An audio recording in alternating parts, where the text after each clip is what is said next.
ಸ್ವಲ್ಪ ಇದೆ, ಒಂದು 10 ಲಕ್ಷ ಡಿಫ್ರೆನ್ಸ್ ಆಗುತ್ತೆ ಅಂದ್ರೆ ಬರೀ 700 ಮೀಟರ್ ಬಂದ್ರೆ ಇದು ವರ್ತ್ ಆಗುತ್ತಲ್ಲ ನಿಮ್ಗೆ. 2 ಕಿಲೋಮೀಟರ್ ಒಂದು ನಿಯರ್ ಆಗುತ್ತೆ ಸೇಫರ್ ಸರ್. ಮೇನ್ ರೋಡ್ ಗೆ ತುಂಬಾ ದೂರ ಸೇಫ್ಟಿ ಡಿಪಾರ್ಟ್ಮೆಂಟ್ ಅವರು ಇಲ್ಲಿ ಸೆಕ್ಯೂರಿಟಿ ಕೊಡಕ್ಕಾಗಲ್ಲ. 1 ಕಿಲೋಮೀಟರ್ ನ ಸೆಕ್ಯೂರಿಟಿ ಕೊಡಕ್ಕಾಗಲ್ಲ ಬಿಡಿ, ಮಧ್ಯದಲ್ಲಿ ಆನೆ ಬಂತು ಕಷ್ಟ ಆಗುತ್ತೆ. ಸರ್ ಏನ್ ಗೊತ್ತಾ ಸರ್, ಈಗ ಈ ಜಾಗದಲ್ಲಿ ನೀವು ಸೆಕ್ಯೂರಿಟಿ ಕೊಡಕ್ಕಾಗಲ್ಲ. ಅಷ್ಟು ದೂರ ಎಲ್ಲ ನಾವು ಕ್ರಮಿಸೋದಕ್ಕೆ ಪ್ರತಿಯೊಬ್ಬರಿಗೂ ನೀವು ಸೆಕ್ಯೂರಿಟಿ ಕೊಡಕ್ಕಾಗಲ್ಲ. ಇದು ಡೆಡ್ ನಿಯರ್ ಇರೋದ್ರಿಂದ ನಾವು ಅವತ್ತೊಂದು ದಿವಸ ನಿಮ್ಮ ಹತ್ರ ಬಂದು ಮಾತಾಡಿದ್ವಿ. ನಮಗೆ ಎಲ್ಲ ಹಂತದಲ್ಲಿ ಅವ್ರು ಏನ್ರಿ, ಅವರು ಏನಾದ್ರು ನಡೆಯಿದ್ದಾರೆ ಆಗುತ್ತಾ ಇಲ್ವಾ? ಅರಣ್ಯ ಇಲಾಖೆಯವರು ACF ಫೋನ್ ಮಾಡಿದ್ರು ದೂರವಾಣಿ ಮುಖಾಂತರ. ಮೊನ್ನೆ ನನಗೆ ಮಾಹಿತಿ ಕೊಟ್ಟರು 23ಕ್ಕೆ ಮಾನ್ಯ ಸಚಿವರು ಉದ್ಘಾಟನೆಗೆ ಡೇಟ್ ಕೇಳಿದ್ದಾರೆ. ಸೊ ಹಾಗಾಗಿ ತಾವು ಊರಲ್ಲಿ ಇರ್ತೀರ, ಉದ್ಘಾಟನೆ ಮಾಡಬೇಕು ಅಂತಕ್ಕಂಥದ್ದು ನನಗೆ ದೂರವಾಣಿ ಮುಖಾಂತರ ಮಾತಾಡಿದರು. ಅದಕ್ಕೆ ನಾನು ಅವ್ರಿಗೆ ಹೇಳಿದೆ, ಇಲ್ಲ ನಾನು ಅಲ್ಲಿ ಬಂದು ಭೇಟಿ ಕೊಡ್ತೀನಿ, ನಾನು ಇತ್ತಿಲ್ಲ ಡೆಲ್ಲಿಗೆ ಹೋಗಿದ್ದೆ, ನಾನು ಬಂದ್ಬಿಟ್ಟು ಭೇಟಿ ಕೊಡ್ತೀನಿ, ಬಂದು ಅಲ್ಲಿ ವಾಸ್ತವ ಪರಿಶೀಲನೆ ಮಾಡಿದ ಮೇಲೆ ನಾನು ಹೇಳ್ತೀನಿ, ಆಮೇಲೆ ಬೇಕಾದ್ರೆ ಉದ್ಘಾಟನೆ ಮಾಡಲಿ ಅಂತ ಅಂತು. ನಾನೀಗ ಗ್ರಾಮಸ್ಥರು ಮತ್ತು ಎಲ್ಲ ನಮ್ಮ ಆತ್ಮೀಯ ಮುಖಂಡರೊಂದಿಗೆ ಇಲ್ಲಿ ಬಂದು ಜಾಗ ಪರಿಶೀಲನೆ ಮಾಡತಕ್ಕಂಥ ಸಂದರ್ಭದಲ್ಲಿ ಮಾನ್ಯ ಸಚಿವರು ಭೂಮಿ ಪೂಜೆಯನ್ನು ಮಾಡ್ತಕ್ಕಂಥ ಸಂದರ್ಭದಲ್ಲಿ ನಾನು ಕೂಡ ಇಲ್ಲಿ ಬಂದಿದ್ದೆ. 50 ಲಕ್ಷ ರೂಪಾಯಿನ ಕಾಮಗಾರಿಗೆ ಹಣವನ್ನು ಕೊಡ್ತೀವಿ ಅಂತಕ್ಕಂಥದ್ದು ಹೇಳಿ ಗುದ್ಲಿ ಪೂಜೆಯನ್ನು ಮಾಡುವುದು, ಭೂಮಿ ಪೂಜೆನ ನಾನು ಅವತ್ತು ಕೂಡ ಸರ್ಕಾರಕ್ಕೆ ಮನವಿ ಮಾಡಿದ್ದು 5 ಕೋಟಿ ಕೊಡಿ ಅಂತೇಳಿ ಮನವಿ ಮಾಡಿದ್ದೆ. ತಾವುಗಳೆಲ್ಲರೂ ಕೂಡ ಇದ್ರಿ.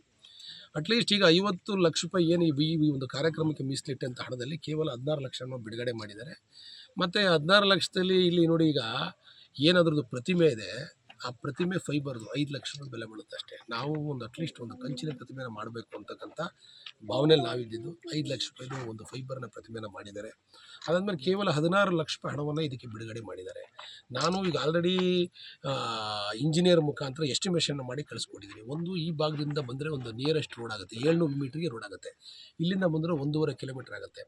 ಇಲ್ಲಿ ರಸ್ತೆ ಹೇಗಿದೆ ಅಂತ ಈಗ ನೀವು ಆಲ್ರೆಡಿ ಬಂದಿದ್ದೀರಿ, ರಸ್ತೆನೇ ತಾವು ಯಾವ ರೀತಿ ಇದೆ ಅಂತಕ್ಕಂಥದ್ದು ನೋಡಿದ್ದೀರಾ.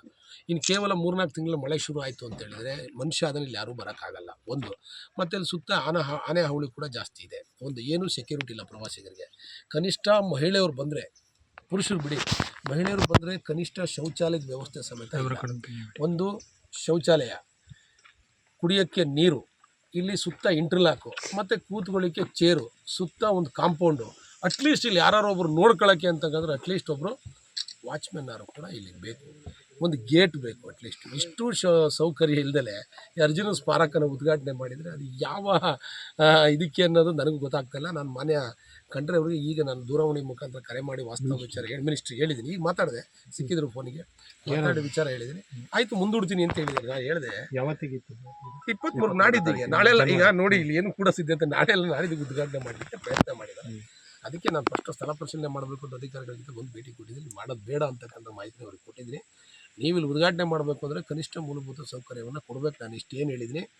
ಒಂದು 3-3.5 ಕೋಟಿ ಸುತ್ತ ಏನಾಗಿದೆ ರಿಟರ್ನಿಂಗ್ ವಾಲ್ ಬೇಕು. ಮಳೆಗಾಲದಲ್ಲಿ ಈ ಮಣ್ಣೆಲ್ಲ ಜರುಗೋಗಿ ಈ ಸಮಾಧಿನೇ ಜರುಗೋಗೋ ಸಾಧ್ಯತೆ ಇದೆ. ಈ ನಿಟ್ಟಿನಲ್ಲಿ ಸುತ್ತ ರಿಟರ್ನಿಂಗ್ ವಾಲ್ ಆಗಬೇಕು, ಕಾಂಪೌಂಡ್ ಆಗಬೇಕು, ಕುಡಿಯೋಕ್ಕೆ ನೀರು ಆಗಬೇಕು, ಪ್ರವಾಸಿಗರು ಬಂದರೆ ಕೂರಲಿಕ್ಕೆ ಚೇರ್ಗಳು ಬೇಕು, ಸುತ್ತ ಇಂಟರ್ಲಾಕ್ ಆಗಬೇಕು, ವಾಚ್ಮ್ಯಾನ್ ಒಬ್ಬರು ಬೇಕು. ಇಷ್ಟು ಸೆಕ್ಯೂರಿಟಿ ಮತ್ತು ರಸ್ತೆ ಇಷ್ಟೆಲ್ಲ ಆದಮೇಲೆ ಉದ್ಘಾಟನೆ ಮಾಡಬೇಕು ಅಂತಕ್ಕಂಥ ಮನವಿನ ಕೊಟ್ಟಿದ್ವಿ. ಆಯಿತು ಪರಿಶೀಲನೆ ಮಾಡ್ತೀನಿ ಅಂತೇಳಿ. ಬಟ್ ಒಂದಂತರೂ ಈಗ ಉದ್ಘಾಟನೆ ಡೇಟ್ ಅಂತೂ ಮುಂದೂಡಿದ್ದಾರೆ, ಮಾಡಲ್ಲ ಅಂತ. ಜೊತೆಗೆ ಮೇಲ್ಗಡೆ ಮಾಡು ಅಗತ್ಯ ಇದೆ ಖಂಡಿತವಾಗ್ಲಿ. ಯಾಕೆಂದರೆ ಈಗ ಫೈಬರ್ ಇದರಿಂದ ಆದರೆ ಮೇಲ್ಗಡೆ ಅದು ಮೇಲ್ಛಾವಣಿ ಒಂದು ಹಾಕ್ಲೇಬೇಕು. ಇಲ್ಲ ಅಂತಂದರೆ ಆ ಮಳೆಗೆ ಮತ್ತು ಈ ಬಿಸಿಲಿಗೆ ಅದೇನು ಜಾಸ್ತಿ ದಿವಸ ಬರಲ್ಲ. ಮತ್ತು ಏನಾಗುತ್ತೆ ಅಂದರೆ ಅದು ಧಾರ್ಮಿಕವಾಗಿ ಅದ್ರ ಮೇಲೆ ಒಂದು ಅಪಾರವಾದ ಭಾವನೆ ಇಟ್ಕೊಂಡಿರ್ತೀವಿ. ಈ ಸ್ಟ್ಯಾಚು ಹೋಯ್ತು, ಇನ್ನೊಂದು ಸ್ಟ್ಯಾಚು ತಂದು ನಿಲ್ಸೋಕ್ಕೆ ಕಷ್ಟ. ಒಂದು ಸತಿ ಸ್ಟ್ಯಾಚು ಮಾಡಿದ ಮೇಲೆ ಅದನ್ನು ಉಳಿಸ್ಕೊಂಡು ಹೋಗ್ತಕ್ಕಂಥ ಕೆಲಸ ಆಗಬೇಕು.